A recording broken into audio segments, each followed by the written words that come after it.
গোদাগাড়ীতে বর্ণাঢ্য আয়োজনে বিএনপির ৪৭তম প্রতিষ্ঠা বার্ষিকী উদযাপন। আরিফ হোসেনের পাঠানো তথ্য ও ভিডিওতে দেখুন বিস্তারিত। রাজশাহীর গোদাগাড়ীতে বর্ণাঢ্য আয়োজনে বাংলাদেশ জাতীয়তাবাদী দলের ৪৭তম প্রতিষ্ঠা বার্ষিকী উদযাপন করা হয়েছে। বুধবার উপজেলার সদরে আয়োজিত এই অনুষ্ঠানে বিভিন্ন ইউনিয়ন থেকে হাজারো নেতাকর্মী অংশ নেন। অনুষ্ঠানে প্রধান অতিথি হিসেবে উপস্থিত ছিলেন বিএনপির চেয়ারপারসনের উপদেষ্টা অবসরপ্রাপ্ত মেজর জেনারেল শরীফ উদ্দিন।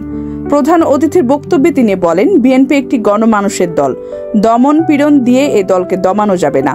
বিগত দিনে দেশের মানুষের অধিকার প্রতিষ্ঠার সংগ্রামে বিএনপি ঐক্যবদ্ধভাবে লড়াই করে এসেছে। তিনি আরও বলেন, মহান স্বাধীনতার ঘোষক শহীদ রাষ্ট্রপতি জিয়াউর রহমানের হাত ধরে প্রতিষ্ঠিত বিএনপি একটি শক্তিশালী রাজনৈতিক দল। দেশের গণতন্ত্র রক্ষায় আন্দোলন ও সংগ্রামের মধ্য দিয়ে দলটি আরও সুসংগঠিত হয়েছে। গত ১৭ বছরে বিএনপির প্রায় ৬০ লাখ নেতাকর্মীর বিরুদ্ধে মামলা দেওয়া হয়েছে। গুম ও হত্যার শিকার হয়েছেন অনেকে। তবুও বিএনপিকে দমানো যায়নি। জনগণের ভোটাধিকার ফিরিয়ে আনতে বিএনপি সবসময় রাজপথে থেকে আন্দোলন চালিয়ে যাচ্ছে।